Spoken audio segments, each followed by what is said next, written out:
Tendo em vista as circunstâncias atuais, em especial a forte turbulência econômica e financeira na economia mundial e no ambiente de incerteza jurídica causada pela pandemia da Covid-19, o mercado de capitais brasileiro e o mercado externo enfrentam um dos maiores desafios financeiros na história da humanidade.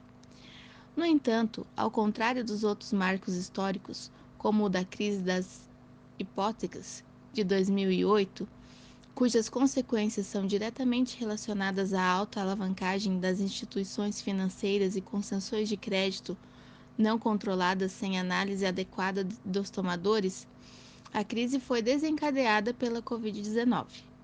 Tem um efeito de risco sistêmico que é completamente limitado a fatores externos. Em outras palavras, não podemos culpar os mercados financeiros ou mesmo entidades governamentais pelos desafios que a gente está enfrentando.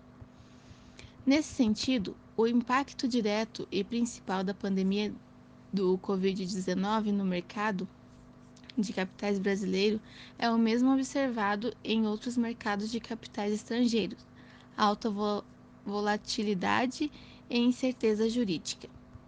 Com efeito, infelizmente, num cenário econômico em que o efeito esperado na economia é semelhante ao de uma guerra mundial.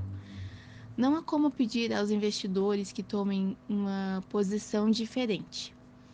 Por exemplo, o impacto acima mencionado na Bolsa de Valores brasileira foi claramente visto nas últimas semanas, na verdade, desde o início de março. O mercado foi atingido por vários disjuntores e até mesmo algumas negociações foram suspensas para conter fortes flutuações na bolsa de valores. Com flutuações diárias a 15%. Além disso, a comparação com o mesmo período de 2019, no mesmo mês de março, a taxa de desvalorização da bolsa brasileira foi a maior em 22 anos, com queda acumulada de 29,9%, dos quais a depreciação acumulada atingiu 36,86% até 2020. Em um mercado onde os investidores estão tão desconfiados, isso certamente levará à fuga de capitais do mercado brasileiro.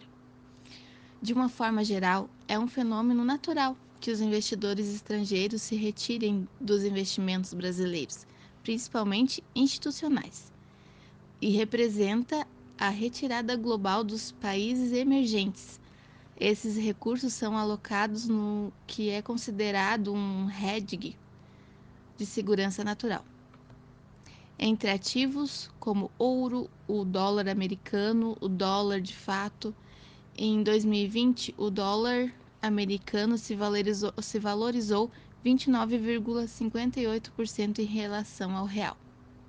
Desta forma, o governo brasileiro e as entidades reguladoras e autorreguladoras dos mercados financeiros e de capitais do Brasil estão trabalhando ativamente para apoiar e fornecer ferramentas financeiras e econômicas para estimular a economia e investimento dos mercados de capitais.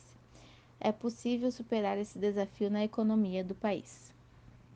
Nesse sentido, a Comissão de Valores Mobiliários da CVM e a Associação Brasileira das Entidades dos Mercados Financeiros e de Capitais, a Ambima, anunciaram em março diversas medidas de incentivo e proteção ao capital dos participantes do mercado. Por exemplo, podemos citar a Deliberação CVM 848, que inclui prorrogar os prazos de vencimento de obrigações regulatórias de reporte e funcionamento dos fundos de investimento, suspende o intervalo de 4 meses impostos às campanhas entre a realização de 2 ofertas públicas distribuídas com esforços restritos nos termos de instituição CVM 476, postergar a data de vencimento de parcelamento concedidos aos débitos decorrente à taxa de fiscalização, de aplicação de multa comunitória e de multa aplicada em inquérito administrativo da CVM.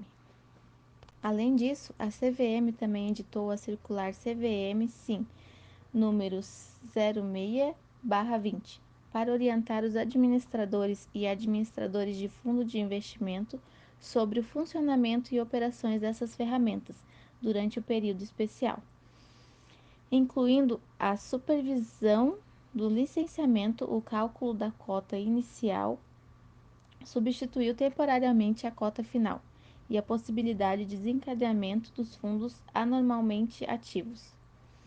Por sua vez, a Ambima decidiu, em suas atividades de autorregulação, prorrogar em 30 dias o prazo para o fornecimento de informações e documentos pelas entidades reguladas. Todas essas medidas exemplares demonstram os esforços feitos por reguladores e entidades autorreguladoras para tornar os mercados de capitais os mais flexíveis e eficientes possível neste momento turbulento da pandemia Covid-19, minimizando o forte impacto que estamos sofrendo. Além disso, é importante destacar a continuidade da atuação do Conselho Monetário Nacional e do Banco Central do Brasil na política monetária nacional. Na verdade, não estou me referindo apenas ao pacote de estímulo ao crédito, mas também ao fato de a taxa básica de juros da economia brasileira ter sido continuamente reduzida e estabilizada no nível mais baixo da história. Esse fato ajuda as empresas a entrarem mais no mercado de capitais em certa medida, em comparação com os empréstimos bancários tradicionais. A dívida comparativa tornou-se uma forma mais atraente da estrutura do financiamento. De fato, mesmo que a pandemia do Covid-19 supere nossas expectativas em termos de efeitos econômicos negativos, acredito que o governo federal, o Conselho Monetário Nacional e o Banco Central do Brasil, bem como as medidas da CVM e da Ambima, servem para avaliar esses efeitos econômicos. Medidas corretivas para danos catastróficos, sem dúvidas, nos deixarão mais preparados para a recuperação econômica e com o mercado de capitais mais fortes.